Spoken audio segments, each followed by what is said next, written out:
दोस्तों नमस्कार। आप देख रहे हैं हमारे YouTube channel fish farming Chhattisgarh और मैं हूं जनक यादव।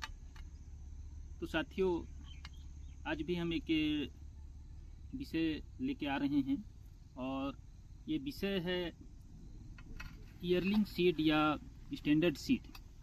हम जानेंगे समझेंगे कि ईयरलिंग सीड क्या होता है और या स्टैंडर्ड सीड क्या होता है, और इसको हम तालाब में जब छोड़ते हैं तो इसके क्या लाभ होते हैं। आप लोगों को हम इस वीडियो के माध्यम से ईयरलिंग साइज या स्टैंडर्ड साइज का बच्चा भी आप लोगों को दिखाएंगे और बताएंगे कि इस बच्चे को छोड़ने से हमको क्या लाभ होता है।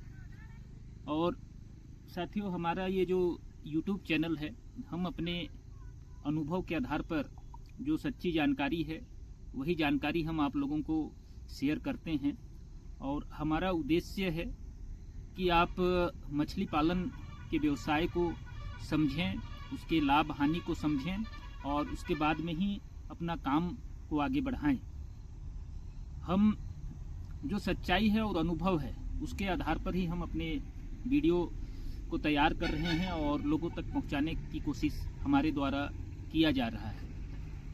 फिश फार्मिंग एक ऐसा व्यवसाय है या ऐसा काम है जिसको हमको अच्छी तरह से समझना चाहिए और समझने के बाद में ही काम शुरू करना चाहिए, जिससे हम लाभ ले सकते हैं। तो आज हम जो वीडियो ला रहे हैं दोस्तों, इस वीडियो का लाने का उद्देश्य ये है कि हम स्टैंडर्ड सीड को डालकर किस प्रकार से हम अच्छा बेनिफिट या अच्छा लाभ ले सकते हैं।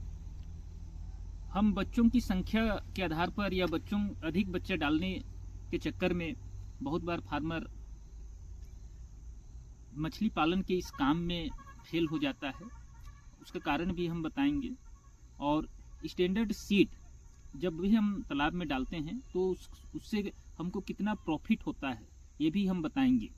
तो स्टैंडर्ड सीड क्या होता है, ये 50 ग्राम से ऊपर या 100 ग्राम तक का बच्चा जब हम तालाब में छोड़ते हैं तो इसका जो सबसे पहला लाभ ये है कि ये जैसे ही दूसरे तालाब में इसको छोड़ा जाता है, ये बहुत ही तीव्र गति से ग्रोथ करना शुरू करता है। आप इस चीज को समझिए कि जब हम छोटा बच्चा को या 200 लाइन का बच्चा हम जब तालाब में छोड़ रहे हैं तो उसको स्टैंडर्ड सीड होने में अधिक समय लगता है और इस कारण से जो हमारा जो कल्चर है वो प्रभावित होता है और वो समय पर तैयार नहीं हो पाता है।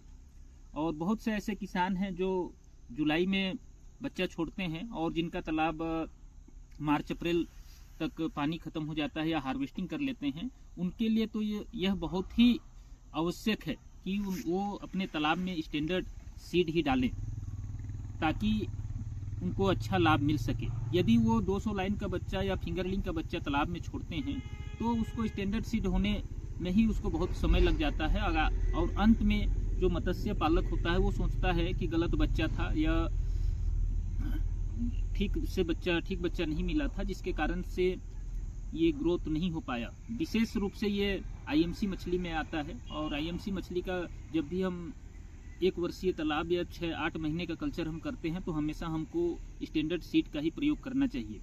आप लोग देखिए, आज आप लोगों को मैं दिखाता हूँ कि स्टैंडर्ड सीड का बच्चा किस प्रकार से होता है और किस आकार का होता है।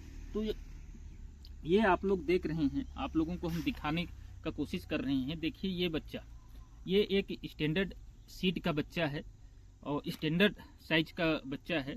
और इतने बड़े बच्चे को जब हम तालाब में छोड़ते हैं, इतने बड़े बच्चे को, तो वो जैसे ही हम मार्च में मान के चलिए हम तालाब में छोड़े तो उसी दिन से ये तेज गति से ग्रोथ करना शुरू कर देता है। और इसका लाभ हमको अधिक मिलता है क्योंकि सभी मछलियां फिर आपका अच्छे आकार में ग्रोथ कर लेगा और मार्केट में बेचने लायक तैयार हो जाता है।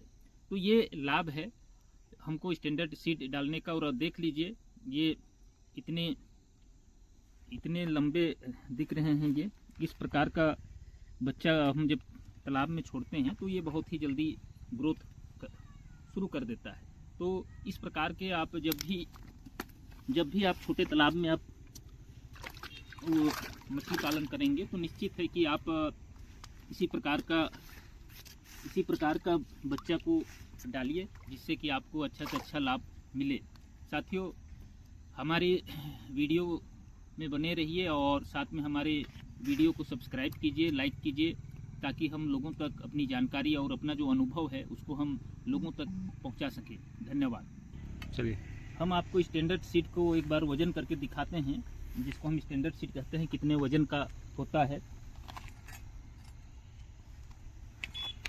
ये शून्य में है और हम देखते हैं ये 120 ग्राम लगभग का ये बच्चा है। यही आपका स्टैंडर्ड सीड कहलाता है।